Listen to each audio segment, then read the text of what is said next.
Chapter 181. The latest chapter of this book is not finished yet. For more exciting content, please scan the QR code below to download the app. Novels are updated faster. Millions of novels are free to read. Novels with content that can't be found online are available here. Xiao Lulang looked at Marquis Xianping, and Marquis Xianping also looked at Xiao Lulang. Shock flashed through the eyes of the two of them. Xiao Lulang didn't expect him to turn back and wait for him here. Marquis Xianping didn't expect that the person he was waiting for would be the youth in front of him. He just had the same feeling as when he was at the relay station. The difference was that this time it was stronger. He was sure that the other person was hiding nearby. He deliberately walked far away to make the other person lower his guard, and then quietly turned back. It was a common move on the battlefield. He knew martial arts, so it wasn't difficult to execute. What was difficult was now. He looked at that face, and the disbelief in his eyes couldn't be hidden. Lord Marquis, you left too quickly. Steward Lu hurried over only when the daylily was about to turn cold. Where's the seventh prince? Isn't he with you? He took a different path and missed Eunuch Su's group. After he finished speaking, he found that his marquis didn't respond. It was as if someone had cast a spell on him. Standing motionless at the door of the classroom, looking inside.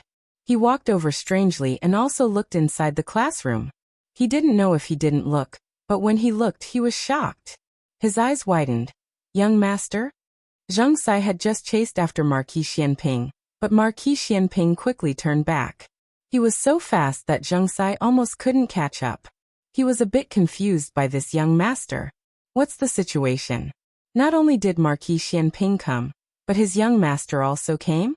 And he even entered their classroom? Marquis Xianping looked at Steward Lu. What did you call him? Steward Lu said, Young master. Which young master? Marquis Xianping asked Steward Lu, but his gaze fell on Xiao Liulang's face. Xiao Liulang's expression was very calm. Steward Lu said, It's the young master that this servant told you about. He's Lady Yun's son. Xiao Liulang's mother's surname was Chen Yun's mother. Everyone in the neighborhood called her Lady 13. Really? It's him? Marquis Xianping stared at Xiao Lulang without blinking. His eyes looked calm, but there were endless undercurrents. Suddenly, he took out a warm hand and touched Xiao Liulang's face. His thumb vigorously rubbed the area under Xiao Liulang's right eye, but even after rubbing for a long time, nothing came out. His aura began to turn violent. Where's your mole? Where did this mole go? Steward Lu was confused. What mole? Has the Marquis seen this son of his? Before Xiao Lulang was born, the Marquis left Lady Yun and returned to the capital. In the winter 4 years ago, Xiao Lulang came to the capital with his brother. Unfortunately, they didn't see the Marquis. So why did the Marquis have such a reaction? Xiao Lulang didn't move. He let Marquis Xianping rub the cheek under his right eye until it was red and swollen. Finally, he looked at Marquis Xianping coldly, as if there was a trace of anger that he didn't know how to vent. You've got the wrong person, he said calmly and coldly. I've never had a mole here. Marquis Xianping put down his hand and coldly clenched his fist. Excuse me. Xiao Lulang didn't pay any more attention to him and walked past him with his walking stick. Marquis Xianping looked at his limping figure, and there was a storm in his eyes again. Xiao Lulang went to the classroom opposite, put the baby eagle into little Jing Kong's bag, hung it on his arm, and picked up little Jing Kong. Little Jing Kong was in a daze. He struggled to open his eyes and saw that it was Xiao Lulang. He drooped his head on Xiao Liulang's shoulder and fell asleep peacefully. A child who didn't take a nap couldn't be hurt. Xiao Lulang held him with one hand and held his crutch with the other hand. Under Marquis Xianping's complicated gaze, he walked out of the Imperial College. It's him. It's them. Zheng Sai wanted to complain about Xiao Lulang and little Jing Kong, but when he opened his mouth, he felt that the atmosphere was not right. Marquis Xianping's aura was too scary, as if he was going to kill someone at any time. He quickly shut his mouth. After Xiao Liulang's figure completely disappeared, Marquis Xianping also left the Imperial College. Zheng Sai looked into the classroom strangely. There's no one. Who was Marquis Xianping's subordinate calling young master? Teacher's son, who had been waiting in the corridor and was lucky enough to witness the whole process, said in a cold sweat. It seems to be the supervisor of the capricious hall. Zhang Sai sneered. You mean Xiao Lulang? Ha, come on. How can he be the young master of Marquis Xianping's mansion? His age doesn't match. The only match was Little Marquis, but Little Marquis is dead. He can't be Marquis Xianping's illegitimate son, right? Ha ha ha ha. Zhang Sai stopped smiling and fainted. Marquis Xianping left the Imperial College and got into the carriage. Chang Jing held Qin Chuyu, who was frightened by Marquis Xianping, and asked, Marquis, what should we do with him? Marquis Xianping's mind was in a mess. Send him back to the palace. Chang Jing thought for a moment. Okay. Marquis Xianping didn't say how to send him back, so Chang Jing held Qin Chuyu and started another round of Xianping. Qin Chuyu couldn't even cry. Uncle's punishment was too terrible. He would never get into trouble again. After Marquis Xianping got into the carriage, he couldn't calm down for a long time. His eyes were cold and his fingers were trembling. What happened? He asked Steward Lu. Steward Lu lifted the curtain and got into the carriage, saying embarrassedly, Marquis, what do you want to know? Is he Yun's son? Yes. How did you find him? Tell me in detail. Yes. Steward Lu recounted his experience of searching for Xiao Lulang in full detail. The earliest I'll have to start from 4 years ago.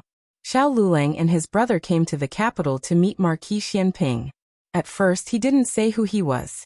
He only said that he was an old friend of Marquis Xianping, and had something to give to Marquis Xianping. There were too many people like this. Xiao Lulang was dressed shabbily and didn't look like a noble, so the gatekeeper didn't take it seriously. Coincidentally, there were several murders in the capital during that time. The Ministry of Justice and the Supreme Court couldn't solve the case together, so His Majesty handed the case to Marquis Xianping. Marquis Xianping was very busy. After he solved the case with great difficulty, something happened to the young Marquis. In short, when Marquis Xianping received the news, Xiao Lulang had already left the capital. Marquis Xianping said in a deep voice, This Marquis knows. This Marquis is the one who told you. This Marquis is asking about how you went to the county to find him. Steward Lu was transferred back in the last 2 years. Steward Lu said, I went to the county first and found out that he was a student of Tianxiang Academy.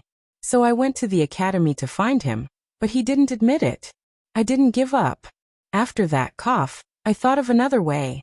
I used both soft and hard methods, but this young master is worthy of being Marquis' son. His bones are really hard. Of course, it's true that he studied well. He became the top scorer in Yuzhou, and was recommended to enter the Imperial College. Marquis Xianping's eyes were filled with countless storms. What happened to his leg? Steward Lu said. I asked around. I heard that it was more than a year ago. He was injured while saving a classmate. After that he became a cripple. Marquis Xianping asked, Was it not cured? Steward Lu said. It was cured, but I don't know why it didn't get better. After returning to the mansion, Marquis Xianping went into the study and took out a portrait from a secret drawer. The portrait was of a young boy of 13 or 14 years old. He was as gentle as jade and had an outstanding appearance. There was a mole under his right eye. If he survived and grew to 18 years old, Xiao Liulang's face flashed in Marquis Xianping's mind. Little Jing Kong slept all the way and woke up when he got home. He was the lively little trumpet spirit again. The first thing he did was to find little Jiao. Seeing little Jiao in the birdcage, he breathed a sigh of relief. Don't be happy too early, Xiao Lulang said behind him. Do you want to confess or do you want me to tell Jiao Jiao? Little Jing Kong became listless in an instant. In the end, little Jing Kong chose to confess. Jiao Jiao said that if he confessed he would be lenient, but if he resisted, he would be strict. As soon as Gu Jiao came back, little Jing Kong took the initiative to tell her about how he brought his baby eagle to the Imperial College to compete with his classmate. His classmate was so scared that he peed in his pants. Gu Jiao didn't blame him immediately. Instead, she asked him why he did that. Little Jing Kong was very sad, because they always laugh at me for being small, for not growing up, and for being a baby. He wasn't as tall as them, but his bird must be the biggest. He often walked the chickens in the alley. Of course, now he also walked the dogs and the baby eagles.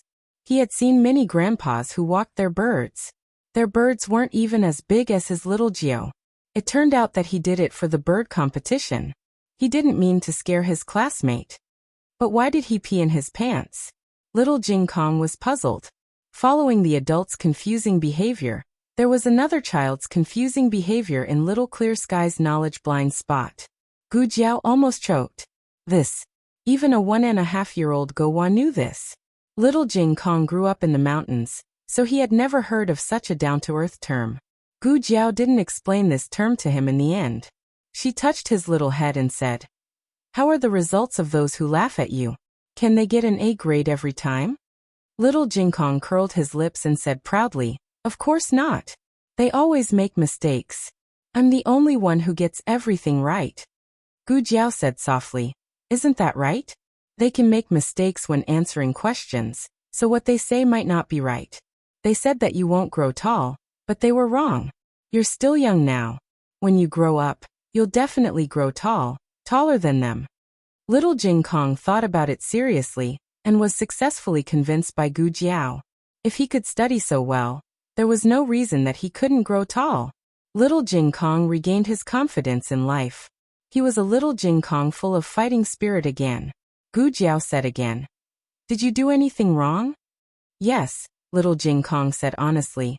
"I shouldn't have brought little Nine to the Imperial College. I won't do it again." Gu Jiao nodded with relief. "Go ahead." "Okay."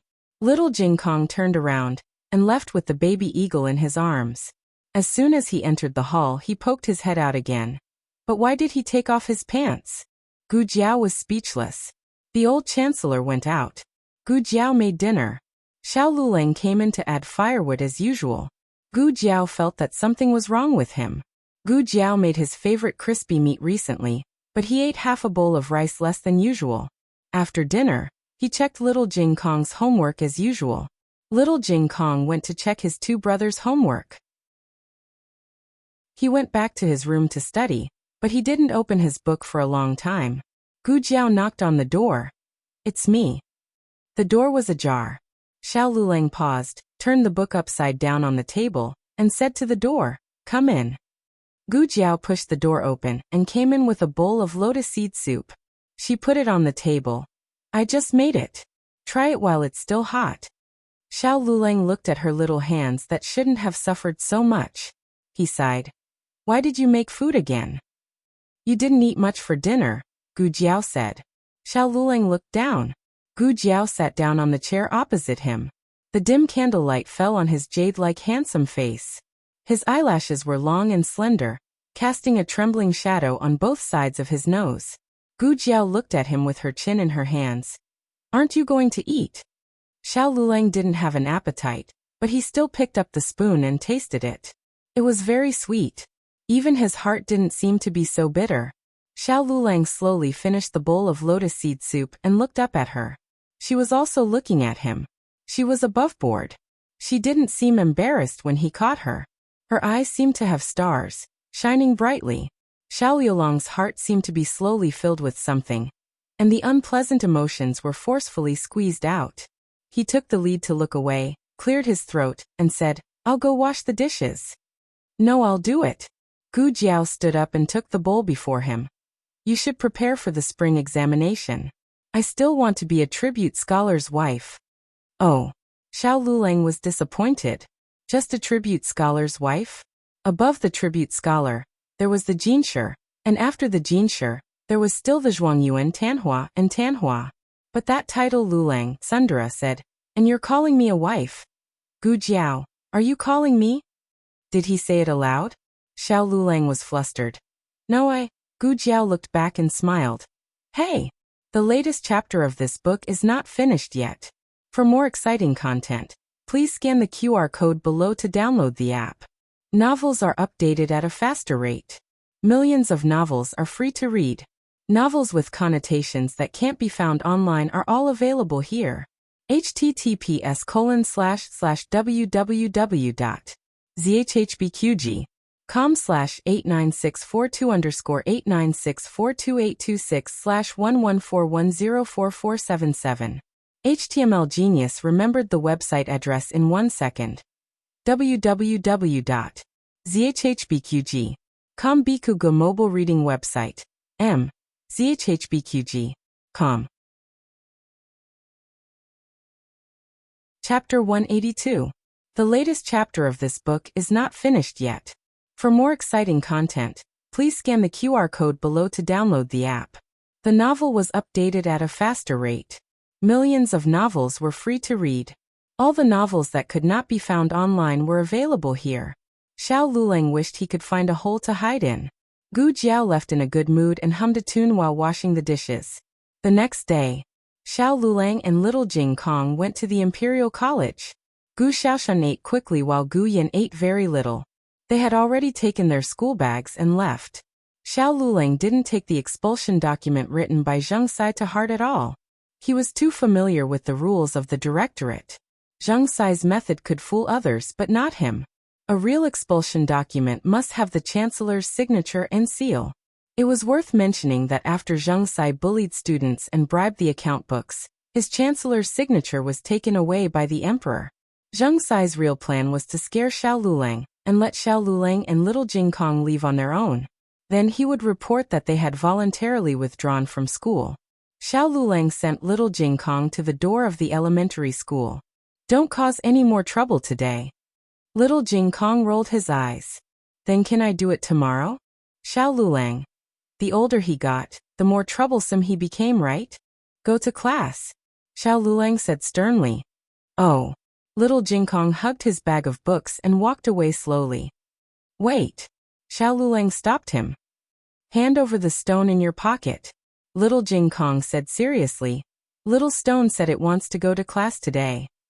Xiao Lulang was expressionless. "Do you want to use the slingshot too?" Little Jing Kong choked. "How did you know I brought the slingshot? I hid it so well." Xiao Lulang. "He, if you can fool me once, do you think I'll let you fool me again?" In the end, little Jing Kong's equipment was successfully taken away by Xiao Lulang. Little Jing Kong carried his school bag and walked forward with his head drooping. He sighed as he walked. It was quite difficult. Xiao Lulang looked at the slingshot in his hand, and the corner of his mouth twitched. The older this little guy got, the more crafty ideas he had. First, he was angered by His Majesty, this big scumbag. Then he was scared by Marquis Xianping, this big killing god. Zheng Sai was really sick. For at least a month he would not be able to come out and cause trouble. There was less snow in the first month than in the 12th month, but the weather had not completely warmed up. Yao Shi sat in a warm room to make clothes for Gu Jiao. Gu Jiao had grown taller again. Who knew if it was because she had been malnourished in the past, but she had only begun to grow properly now. Yao Shi did not like to make clothes that were too big for her daughter. She would only make clothes that were just right for her daughter. This way, the clothes would not be able to be worn in a month or two. Where did the gold thread that old madam sent over go? Yao Shi asked Nanny Fong. Recently, Yao Shi had been very popular in front of old Madame Gu. And old Madame Gu gave her a lot of good things. Old Madame Gu did this not because she liked Yao Shi, but because she enjoyed the way Yao Shi served her obediently. Yao Shi's massage skills were really good, and the snacks she made were delicious. I remember putting it in the basket. Nanny Fong looked in the embroidery basket. Yao Shi said, "If you can't find it, then use the silver thread first. I will embroider the cloud pattern first." She was old, and her memory was not very good. Recently, Nanny Fong had been a little forgetful. Nanny Fong handed the silver thread to Yao Shi. Yao Shi threaded the needle, and was about to insert the needle when the young maidservant outside the door opened the curtain. "Madam, old madam wants you to go to Pine Crane Courtyard." Yao Shi put down the needle and thread in her hand. "I know. Go and tell her that I will be there immediately." Yes. The young maidservant left. Nanny Fong felt sorry for her. "You just came from Pine Crane Courtyard. It's too tiring." Yao Shi smiled faintly. "What's so tiring about it? I am just being a filial daughter-in-law in front of her. Which daughter-in-law doesn't do this? Speaking of tiring, how can it be as tiring as Jiao Jiao?" Nanny Fong was powerless to refute. Eldest Miss had indeed suffered. In the early years, she had a mental illness and was bullied by the bastard Gu family in her hometown. Later on, although her mental illness was cured, her husband had to study. Now all four of them were studying. She didn't take a single copper coin from the Marquise estate. Everything was earned by herself. All right, let's go to Pine Crane Courtyard. Don't let old madam wait for too long. Yaosher tidied up the clothes she had made for her daughter, put on a cloak, and went to Pine Crane Courtyard. When she arrived at Pine Crane Courtyard, she found that Concubine Ling was also there. Concubine Ling's complexion was not very good. Mother. Yaosher bowed to old Madame Gu. Concubine Ling stood up with a smile and bowed to Yaosher. Madam. Yaosher nodded. Seeing that Yaosher was giving Concubine Ling face, old Madame Gu was very pleased, and had someone serve Yaosher tea. Yaosher sat down, and a servant served hot tea. Yaosher took a sip and asked old Madame Gu, Mother, why did you call me over? Old Madame Gu looked at Concubine Ling. Concubine Ling smiled and said, Actually, I am looking for Madam. I have something to ask of you. Yaosher looked at her suspiciously. What is it? Concubine Ling pinched her handkerchief and covered her mouth and nose as she coughed a few times, panting. Isn't it the first month of the lunar month? The day after tomorrow is the death anniversary of the late madam. Originally, I was in charge of this, but I caught a cold a few days ago and it hasn't improved. It's fine if I am sick, but I am afraid that I will ruin the late madam's memorial. Yaosher said, So you want me to go? Concubine Ling coughed a few times and said, Madam was good friends with sister before she married into the manor. I think that if I let you do it, sister will not blame you in the underworld. Yaosher almost laughed. Did Concubine Ling not know what kind of reputation she had been carrying all these years? The late madam probably thought that she was the one who caused her death, right? If she went to pay respects to the late madam, wasn't she afraid that the late madam's coffin would suddenly flip over? Old madam actually agreed. She really didn't know what she was thinking. Concubine Ling said with a surprised expression, Madam, don't tell me that you are unwilling to pay respects to sister? Yaosher said, How can that be? I am just worried that the late madam doesn't want to see me. The three young masters must have gone to her grave to complain about my vicious stepmother, right? She must be very angry with me. I am afraid that if I go, she will not be able to rest in peace in the underworld. Old Madame Gu frowned. Concubine Ling looked at old Madame Gu and said to Yaosher with a smile, It is precisely because of the misunderstanding that Madam wants to go to sister's grave to explain it clearly to sister. She said it as if the late Madam could really hear her. Old Madame Gu did not say a word of disapproval from the beginning to the end. It seemed that Concubine Ling had already convinced her first. There was no point in her persisting. Yaosher leaned slightly to the side in her chair and bowed to old Madame Gu. If mother does not object, then daughter-in-law will agree to this matter. However, this is the first time daughter-in-law pays respects to the late madam, and there is only a day and a half left to prepare. Daughter-in-law is worried that there will be mistakes. Mother, please ask Concubine Ling to guide me more. She was so humble that old Madame Gu felt very comfortable listening to her. Moreover, this daughter-in-law was right. There were less than 2 days left. Old Madame Gu could not help but look at Concubine Ling. You have been sick for more than a day or two. What were you doing so early? Shouldn't you have made preparations early? Concubine Ling never expected that Yaosher's light words would be able to deflect 1,000 pounds with little effort. This caused old Madame Gu to be dissatisfied with her. If something really went wrong, it would not be good for Yaosher to take the blame alone. But fortunately, Concubine Ling picked up the teacup, lowered her eyes and took a sip of tea. Madam, why don't you come to my room? I will tell you about the worship in detail. Yaosher stood up. Nanny Fong whispered, Madam, do you really dare to go? Yaosher said in a low voice. She took me away from old Madam's eyes. If something really happens, it will all be her responsibility. Nanny Fong thought about it and agreed. Yaosher went to Concubine Ling's place. Old Madame Gu was still worried. She was worried that Concubine Ling would be confused by her illness and not understand what she was saying, so she let her trusted nanny go with her.